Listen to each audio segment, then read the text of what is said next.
ज्येष्ठ महिन्यातली पौर्णिमा वटपौर्णिमा म्हणून साजरी केली जाते. हिंदू धर्मामध्ये वटपौर्णिमेला खूप महत्त्व आहे. या दिवशी स्त्रिया वडाची पूजा करतात आणि आपल्या पतीच्या दीर्घायुष्यासाठी आणि सुखी संसारासाठी हे व्रत करतात. पण हल्लीच्या काळामध्ये बरेच वेळेस बाहेर जाऊन वडाची पूजा करणे होत नाही. अशा वेळेस झाडाची फांदी घरी आणली जाते आणि त्याची पूजा केली जाते.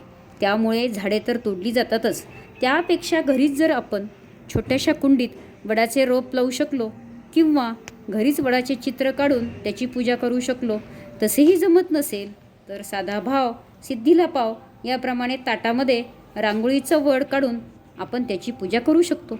आणि तो 7 पदरी धागा देखील तुळशीमध्ये टाकला तर पक्ष्यांना देखील घरट्यांसाठी त्याचा उपयोग होतो.